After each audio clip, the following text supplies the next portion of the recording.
Alright everybody, welcome back to yet another Jurassic World Dominion action figure review. We got a brand new figure. This is the Extreme Damage Dimetrodon from Mattel's new Jurassic World Dominion line. And we got some really cool box art this time with like what looks like a sunset or sunrise background with Rexy there. Looking pretty cool. Some amber on the bottom there. But yeah, pretty cool. You can see the dinosaur right there. Dimetrodon with the extreme damage. Back of the box, you can see just the standard obligatory product shots, and then obviously the battle damage Velociraptor and battle damage Calaris. With that being said, let's crack this one open and take a closer look.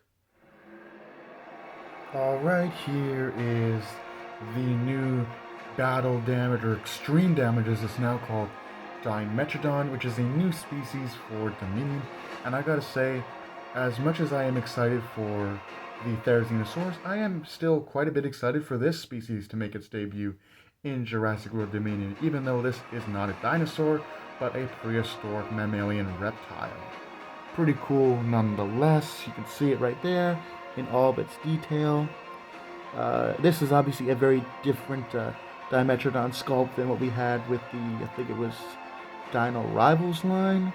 And you can see why it looks a lot more streamlined, and the other one looked a lot more monstrous and more like kind of a mutant. This one looks more something you would see in the wild.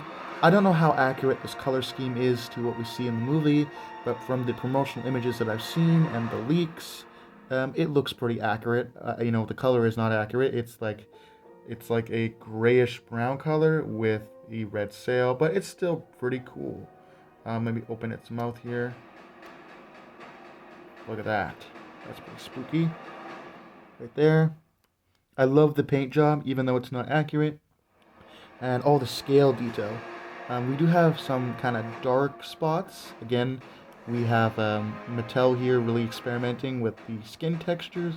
Really cool. The sail looks nice. It's got a nice sheen to it. It looks very leathery or slimy. I like how they did kind of a darker color going up to the spine.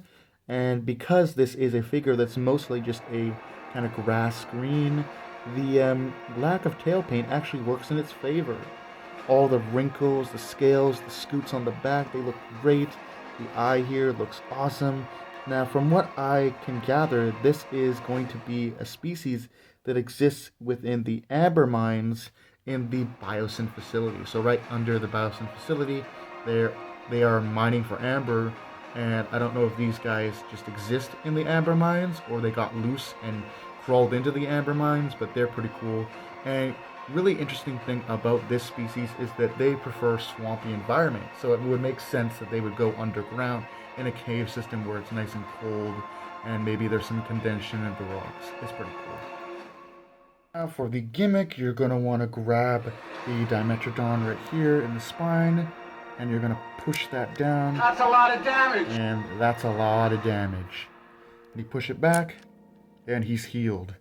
Pretty cool. Or it's probably a female, who knows. It could be a male, but hey, pretty cool. In fact, I'd be inclined to buy a bunch of these and just kind of army build, because I'm assuming there's going to be more than one of these existing in the Biosyn amber vines, or mines, sorry.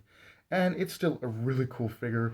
I'm probably still going to buy the aforementioned Alan Grant and Dimetrodon 2-pack, if that's still a thing. You know, it was revealed way before the action figures actually dropped, so we might not even be getting that anymore, but it might be in a wave after the movie, so that not to spoil anything potentially for the movie. But it's still a really cool figure, and I will probably end up picking up the 2-pack anyway. And it'd be really cool to see a new Dimetrodon, but they'll probably just give us the same color scheme. But it's a nice figure.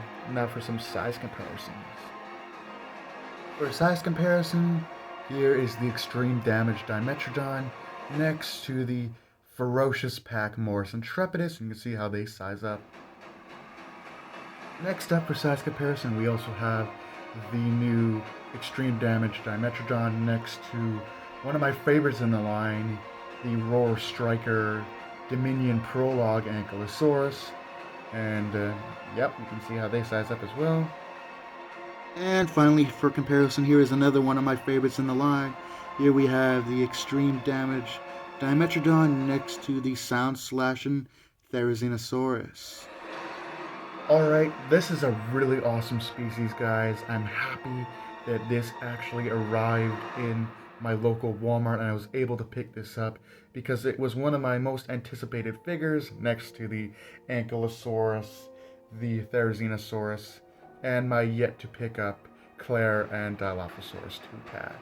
Definitely a really cool figure, and I'm glad that they brought back the iconic battle damage gimmick for the Jurassic World Dominion toy line, as it's something that is really nostalgic for a lot of people. I can't wait to see how this creature is implemented into the film and how Alan Grant and company will survive when pinned up against this species in the film. With that being said, hope you guys enjoyed. Do take care and have a great night. I'll see you guys in the next video, whenever that is.